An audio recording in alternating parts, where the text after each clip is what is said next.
하나님께서 오늘 우리에게 주시는 말씀은 골로새서 2장 6절에서 7절입니다.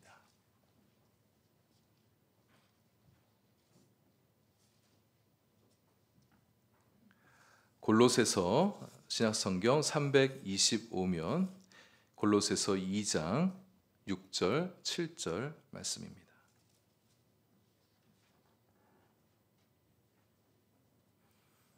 두 절의 말씀 우리 다 같이 한 목소리로 봉독하겠습니다.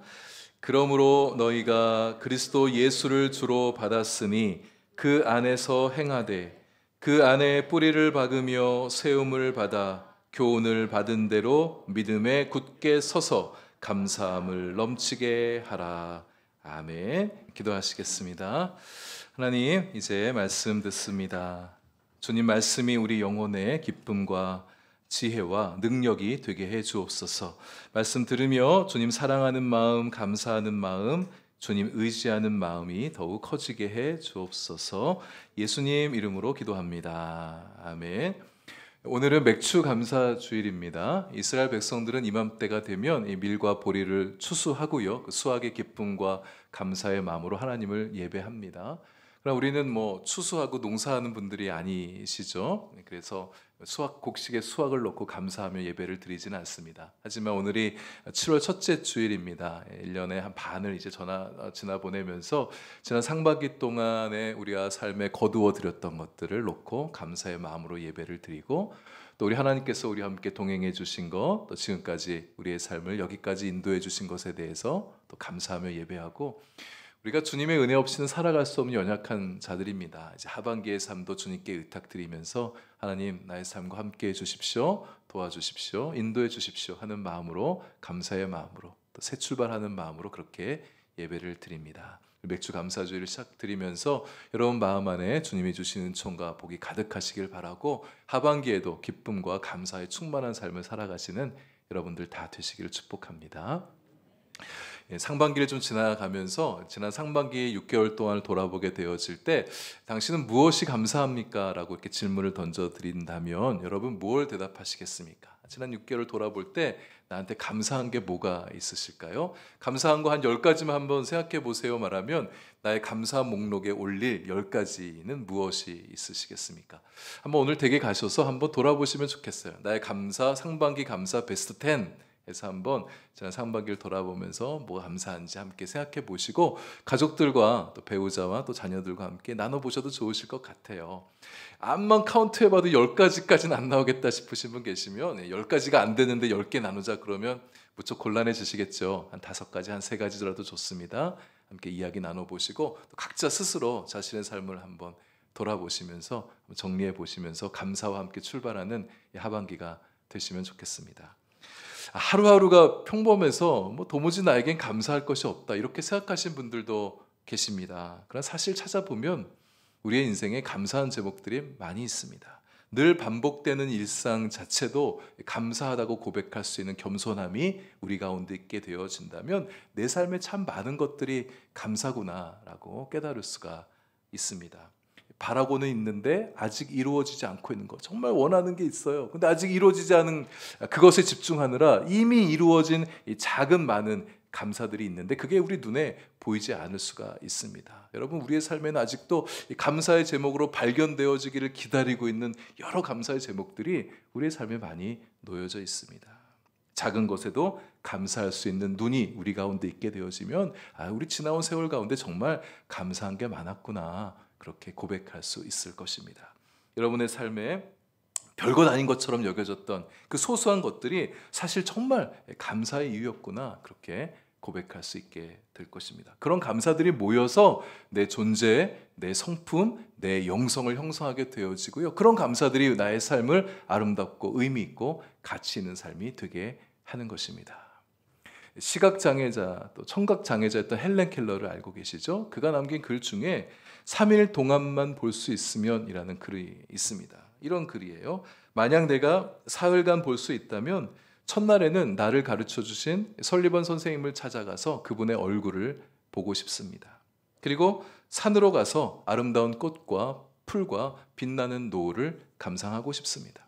둘째 날에는 새벽 일찍 일어나 먼동이 트는 모습을 보고 싶습니다. 저녁에는 영롱하게 빛나는 하늘의 별들을 바라보겠습니다. 셋째 날에는 아침 일찍 큰 길로 나가서 부지런히 출근하는 사람들의 생동감 넘치는 활기찬 표정들을 보고 싶습니다. 점심에는 아름다운 영화를 보고 저녁에는 화려한 네온 사인과 쇼윈도의 상품들을 구경하고 밤에는 집에 돌아와 사흘간 눈을 뜨게 해주신 하나님께 감사의 기도를 드리고 싶습니다. 이 헬렌 켈러의 소망들은 지극히 소박한 것들이었죠. 사실 우리가 조금만 신경을 쓰게 되어진다면 어렵지 않게 우리가 누릴 수 있는 평범한 것들일 수 있습니다.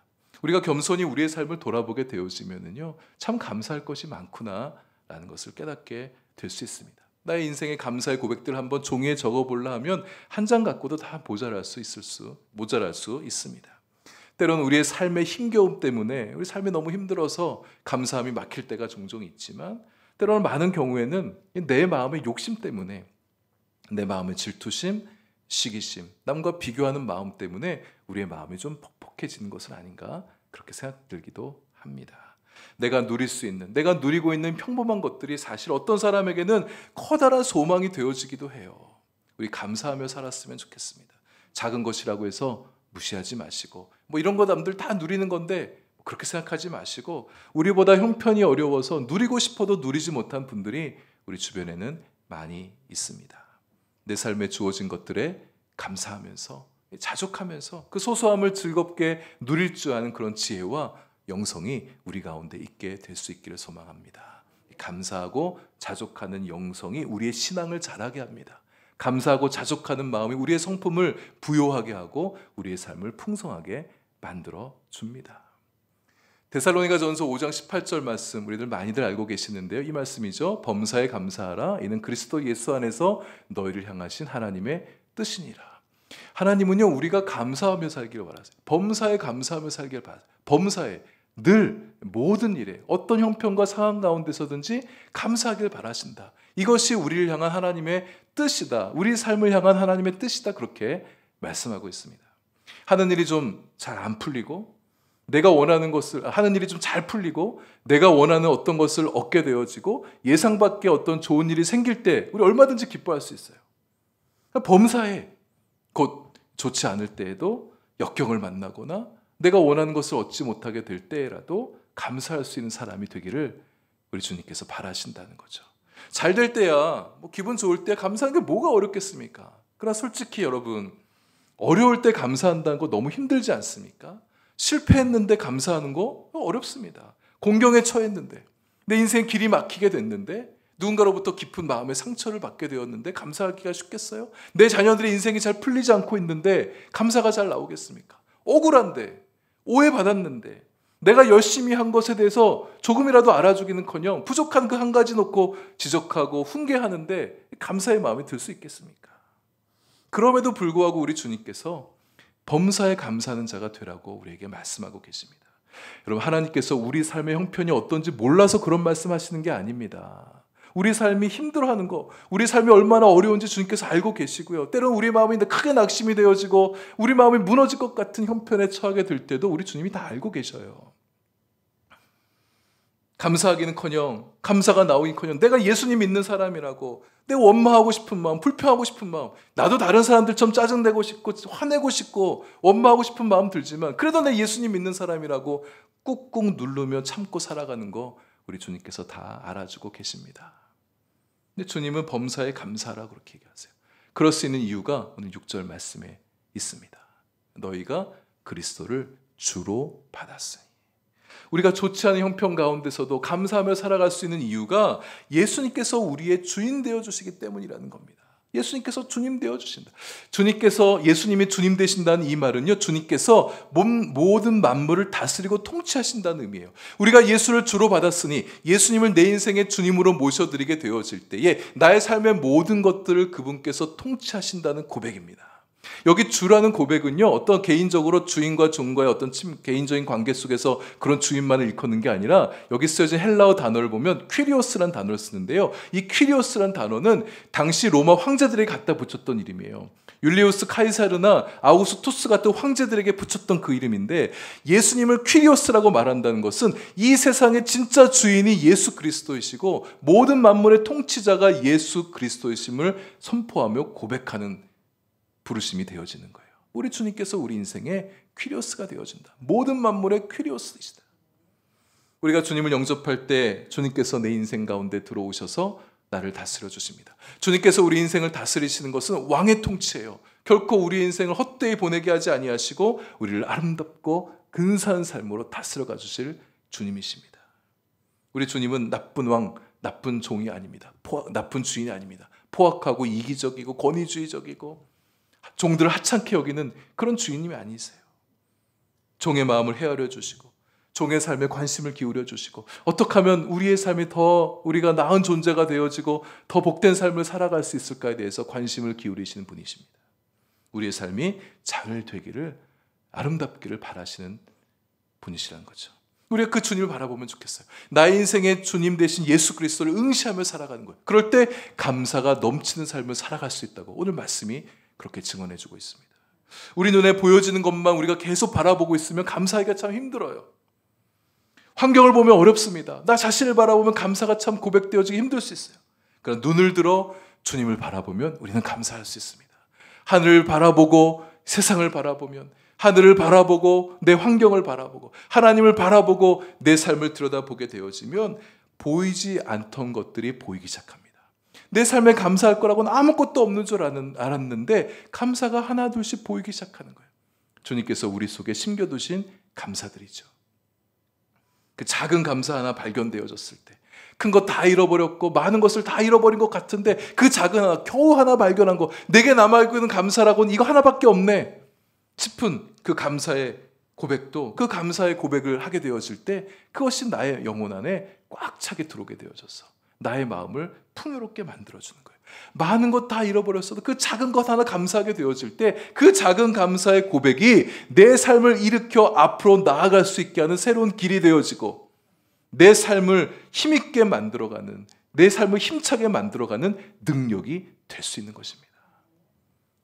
하나님을 본 후에 세상을 보면 어렴풋하게나마 깨닫고 이해가 되어집니다. 내 인생에 일어나는 모든 일들이 다 의미 없는 일이 아니라 아직은 다 선명하게 보이지 않지만 이것이 나의 인생을 향한 커다란 그림을 만들어가는 그 일부라는 것을 깨달아질 수 있습니다. 그럼 우리가 모자이크 그림 조각들 보게 되어지면 한 조각 갖고 보면 이게 도대체 무슨 그림인지 알기가 어렵잖아요. 그러니까 그 조각들을 다 붙여놓고 나면 그림의 윤곽이 드러나면서 아, 이 그림이구나 이렇게 알게 되어지지 않습니까? 우리 인생이 그와 같습니다. 지금 내 삶에 경험하는 인생의 한 조각조각들은 당초에 무슨 의미인지 모를 수 있어요. 왜 내 인생에 이런 것이 끼어들었는가? 이거 없었으면 좋겠다, 지나갔으면 좋겠다 싶은 그런 경험들도 있을 수 있죠. 그러나 시간이 지나가고 보게 되어지면 내 안에 고통스러웠던 그 경험조차도, 내 삶에 지워버리고 싶었던 그 삶의 경험조차도 합력하여 하나의 아름다운 그림을 이루어 왔음을 보게 되고 고백할 수 있게 될 것입니다. 그것 때문에 내 존재가 단단해져 온 것입니다. 그것 때문에 내 삶의 길이 이쪽으로 열리게 된 것입니다. 그것 때문에 내가 하나님 더욱 찾게 되어지고 하나님을 의지하고 하나님과 더욱 가까이서 지내는 은혜를 누릴 수 있게 된 것입니다. 아무 일도 일어나지 않는 것 같은 상황 가운데서도 여러분 하나님께서 우리를 위해서 일하시고 계셔요. 제가 종종 말씀드리지만 우리 하나님은 정중동의 하나님이세요. 조용한 가운데, 고요한 가운데 무엇인가 나를 위해서 일을 만들어가고 계신 하나님이십니다. 내 인생이 비록 지금 고통 가운데 내던져질 것 같아 할지라도 그럴 때 하나님께서 멀찍이 떨어지셔서 내 삶을 그냥 관망하고 지켜만 보신 분이 아니라 내 삶의 고통 한복판에 들어오셔서 이 안에서 나를 위해 무엇인가를 만들어가고 계신 하나님이심을 신뢰할 수 있는 우리가 될 수 있기를 바랍니다. 하나님 안에서 우리 삶의 모든 것들이 의미가 있습니다. 우리의 일상들이 하나하나 쌓여서 우리 존재의 전체, 우리 영성의 전체, 우리 삶의 전체를 이뤄가는 것입니다. 평범한 것, 아주 일상적인 것들이 우리의 삶을 채워가는 거예요. 친구들과 나누는 소소한 이야기들, 특별한 것 없이 반복되어진 일들도, 가끔씩 보는 영화나 드라마나 교회에서 이런저런 봉사하는 것들, 우리가 읽는 책들, 산책하면서 드는 우리의 생각, 우리의 기도들, 왁작지껄 떠들다가 간 손님들의 대화 속에서 들려왔던 한마디의 말들도, 고통스럽고 힘겨운 어떤 상황 속에조차도 모든 것 합력하여 선을 이뤄가신 하나님께서 우리의 삶을 채워주시는 하나님의 우리 인생의 조각들입니다. 힘든 시간을 지나고 계신 여러분들, 하나님 붙드시고 잘 이겨나가실 수 있기를 바랍니다. 이런 시간들조차도 주님께서 하나도 버리지 아니하시고 합력하여 선을 만들어 가십니다. 우리가 잘 아는 로마서 8장 28절 말씀, 우리가 알거니와 하나님을 사랑하는 자 곧 그 뜻대로 부르심을 입은 자들에게는 모든 것이 합력하여 선을 이루느니라. 우리가 이 말씀을 가볍게 여기지 마시고 이 말씀 붙들고 나의 삶의 모든 것들을 합력하여 선을 이루고 계시는구나. 그 하나님을 신뢰하며 의지하며 살아가는 우리가 될 수 있기를 바랍니다. 우리가 감사하며 살 수 있는 또 하나의 이유가 있다면, 예수님을 주님으로 모시고 살아가는 자는요, 예수님께 뿌리를 내리기 때문입니다. 예수님 안에 존재의 뿌리, 믿음의 뿌리, 삶의 뿌리를 내리며 살아가는 자는요, 감사가 넘치는 삶을 살아갈 수가 있습니다. 예수님 안에 우리 존재의 뿌리를 내리십시오. 여러분, 시냇가에 심은 나무가 철을 따라 열매를 맺고 그 잎이 무성한 이유는 그 나무가 생명수 시냇가에 뿌리를 내렸기 때문입니다. 우리 영혼의 뿌리를 예수 안에 내리게 되어질 때 우리는 예수님으로부터 예수님 안에 있는 것들을 공급받으며 살아갈 수가 있어요. 예수님 안에 있는 그 기쁨, 예수님 안에 있는 그 평강, 예수님 안에 있는 그 지혜, 권세와 능력을, 예수님의 그 성품을 우리가 공급받으며 살아갈 수 있다는 거예요. 예수님으로부터 나오는 그 말씀이 우리 안에 들어오게 되어질 때, 그 말씀을 믿음으로 받아들이게 되어질 때에 그 말씀이 우리 안에서 감사를 만들어내는 것입니다. 주의 말씀을 받으며 살아가는 자가 감사가 넘치는 삶을 살아갈 수 있게 되는 것이에요. 노르웨이 신앙 우화 중에 이런 이야기가 있습니다. 사탄이 창고가 하나 있는데 그 창고 안에 굉장히 많은 씨앗들이 있었습니다. 슬픔과 절망의 씨앗, 한숨과 원망의 씨앗, 불평과 의심의 씨앗, 재앙과 저주의 씨앗 등등, 이 많은 불행의 씨앗들이 이 사탄의 창고들 안에 있어요. 이 사탄과 그의 부하들이 그 창고에서 그런 불행의 씨앗들을 종종 꺼내다가 사람들의 마음밭에 뿌립니다. 그래서 수많은 사람들이 인생을 살면서 슬퍼하고 절망하고 한숨 짓고 불평하고 의심하고 재앙과 저주를 이겨내지 못한 채 힘들어하고 망가지고 무너지기도 하는 거예요. 근데 다른 사람들이 있습니다. 이 사람들의 마음밭에는 도무지 이런 씨앗들이 뿌려져도, 과도하게 씨앗들을 뿌려도 당최 싹을 내리지 않는 겁니다. 사탄과 부하들이 하도 이상해서 그 사람들의 마음밭을 좀 살펴봤어요. 그랬더니 그 마음밭에 이미 뿌려진 씨앗들이 있는데 그 감사의 씨앗들이었어요. 감사의 씨앗들이 그 마음밭에 이미 질비하게 가득 채우고 있어 놓으니 그 감사의 마음이 자라서 가지를 뻗고 잎사귀를 내고 수많은 열매들을 맺고 있으니 다른 불행의 씨앗들이 싹을 내릴 틈이 없었던 것입니다. 감사의 마음에는요, 사탄이 아무 짓도 할 수가 없습니다. 예수님께 우리의 믿음의 뿌리를 내리십시다. 믿음의 깊이만큼 우리의 내 감사가 깊어질 것이고 믿음의 크기만큼 감사의 크기가 커지게 될 것입니다. 19세기에 유명한 영국의 스펄전이라는 목사님이 계십니다. 그분이 감사에 대해서 이런 말을 남겼습니다. 하나님은 촛불을 보고 감사하는 자에게 달빛을 주신다. 달빛을 보고 감사하는 자에게 햇빛을 주신다. 햇빛을 보고 감사하는 자에게는 7배의 빛을 비춰주시며 7날의 빛을 주신다. 이렇게 말했습니다. 이사야 30장 26절 말씀을 인용해서 한 말인데요. 작은 것에 감사하는 자에게 감사할 제목들이 계속해서 이어지게 하신다는 거죠. 감사할 줄 아는 자에게 큰 은혜를 베푸신다는 것이고, 감사할 줄 아는 자에게 감사가 더 많아지게 한다는 뜻입니다. 주님께서는 날마다 감사를 고백하며 살아가는 자에게 7날의 빛을 주신다고 말씀하십니다. 여러분의 일주일이 일, 월, 화, 수, 목, 금, 토, 여러분의 날마다를 빛나는 하루하루가 되게 해주신다는 거예요. 감사하는 자에게는 얼굴에서 빛이 납니다. 하나님께서 우리 영혼에 7배의 강렬한 빛을 비춰주셔서 우리 얼굴이 그렇게 빛나고 우리 존재가 그렇게 빛나게 해주시는 거예요. 우리 맥주 감사주일 예배를 드리며 저와 여러분, 우리 하나님 앞에 감사하며 살게 되길 소망합니다. 그럴 때 주님께서 우리에게 강렬한 빛을 비춰주셔서 우리 얼굴에서 빛이 나게 하시고 우리 존재에서 빛이 나게 하시고 밝게 빛나는 인생 살아가는 여러분과 제가 되게 해 주실 것입니다.